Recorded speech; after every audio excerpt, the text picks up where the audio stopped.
After-school TV felt like a warm bowl of mac and cheese, laugh tracks, neon windbreakers, and theme songs you could hum in your sleep. Plus the cozy belief your favorite faces would be back next week. Not always. The 90s had a habit of letting characters walk upstairs and never come back down. Tonight we're counting down 11 vanishings that still mess with your memory, the blink and they're gone moments that turned reruns into mysteries. Expect mini-stories packed with context, a few what, revelations, and plenty of snack bar nostalgia. If the 80s and 90s are your happy place, tap subscribe and let's dive in. Number 11. Full House. Denise Fraser. Vanishes. Michelle Tanner didn't just collect hair bows, she collected friends, and Denise was the perfect partner in crime. Quick with a comeback, fearless on the playground, and always up for a scheme. Across seasons 6 and 7, Denise is everywhere. Class projects, slumber party crossfire, and kitchen table negotiations with Danny.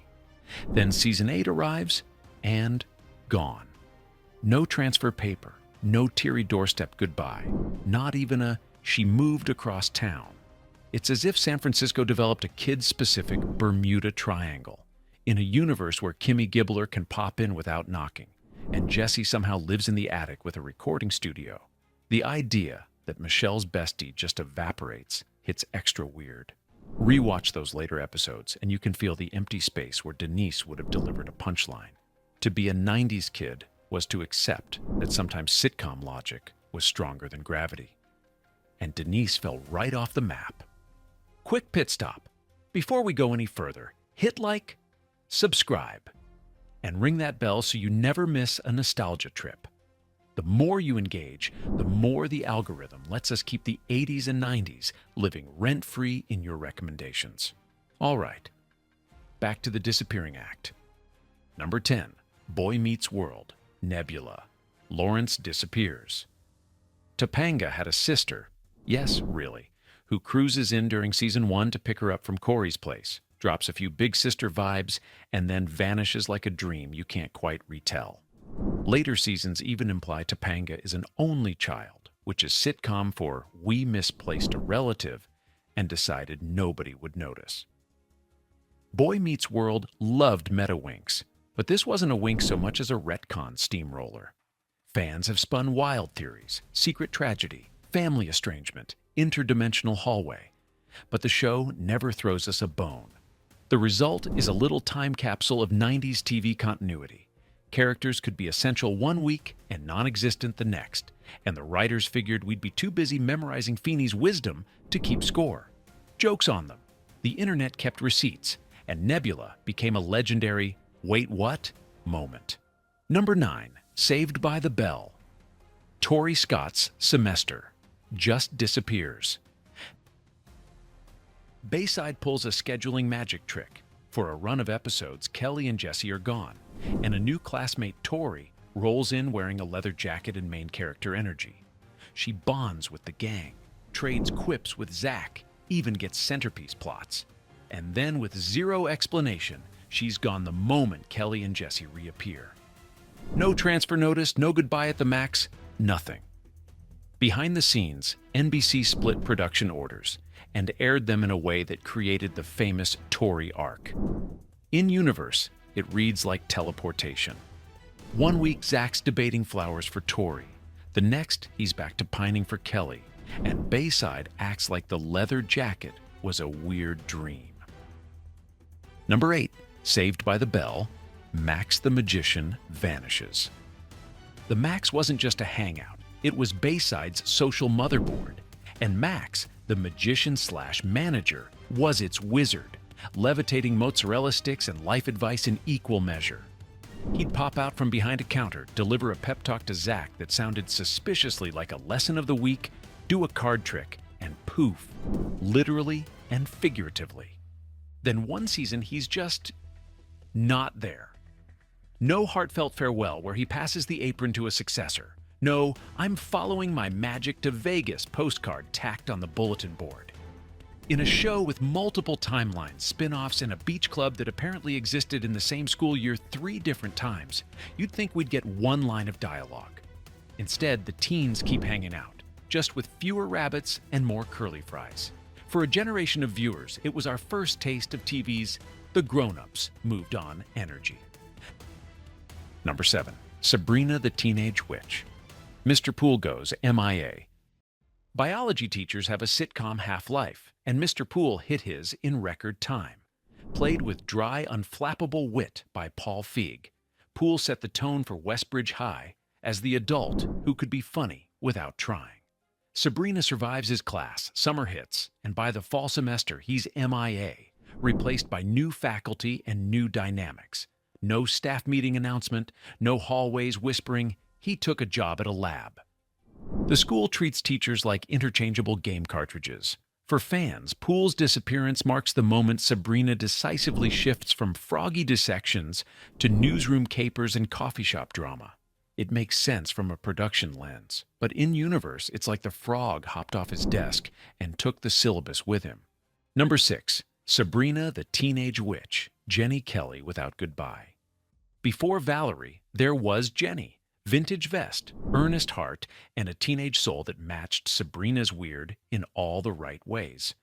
Season 1 builds a friendship you could root for, the kind that survives bad hair days and accidental magic. Then sophomore year starts, and Jenny is gone, with zero explanation.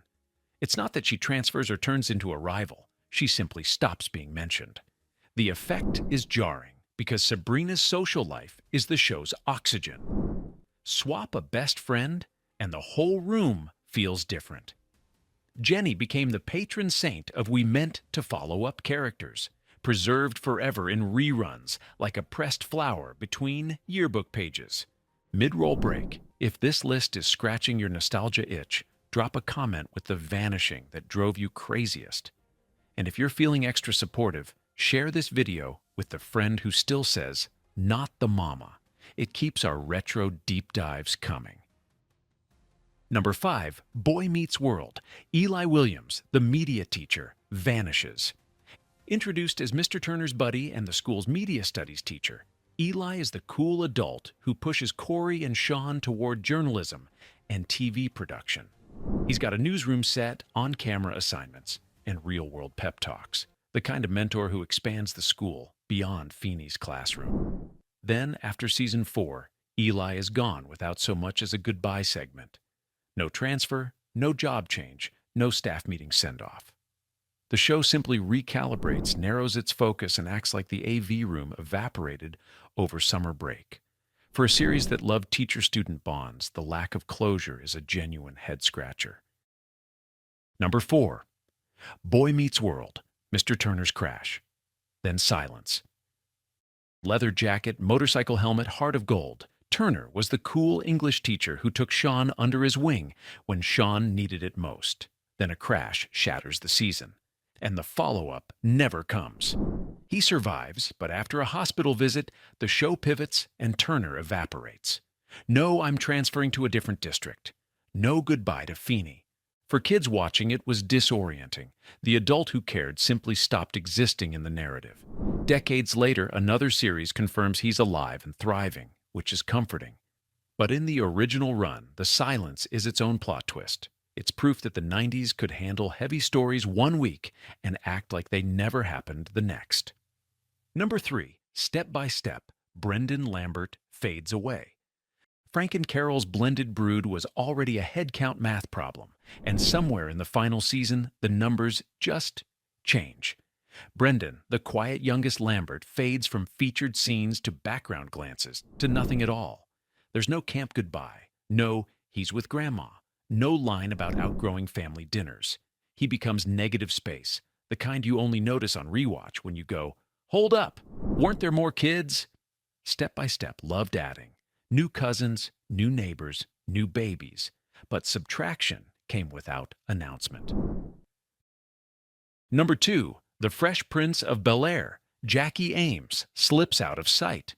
Tyra Banks shows up as Jackie, Will's childhood friend from Philly, who's smart, grounded, and able to dunk on him without breaking a sweat. She's set up as a college-era anchor, part friend, part romantic spark. And then she vanishes mid-season. There's no breakup scene, No big fork-in-the-road moment, just a sudden absence while the show shifts arcs.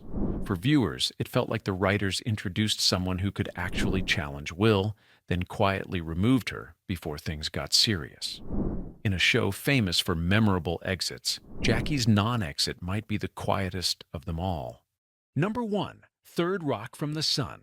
August Leffler fades from orbit. Tommy's first big girlfriend is sharp, artsy, and exactly the kind of human crush an undercover alien would choose to prove he's normal. August shows up across the early run, school dances, jealous tiffs, sweet makeups, and then disappears when Tommy pivots to dating Alyssa. No tearful hallway goodbye, no line about moving schools. She's simply not there anymore. For a sitcom that happily lampshaded its own weirdness, August's sudden absence is played completely straight, which makes it feel even stranger on rewatch. One day Tommy's orbiting August, the next, her name's not even in the atmosphere. Why did this happen so often in the 90s TV? Part of it was the pace, 20-plus episodes a season, writers' rooms juggling arcs with limited screen time, actors moving on, and network notes changing course midstream. Another part was how we watched, in real time, once a week, with no rewind unless you recorded it on crumbly VHS. By the time you realized someone was missing, the show had moved 3 storylines ahead and a very special episode was already queued. Streaming makes these gaps louder, but they were always there. Little pop culture potholes we keep hitting on the rewatch road. And weirdly, that's part of the charm.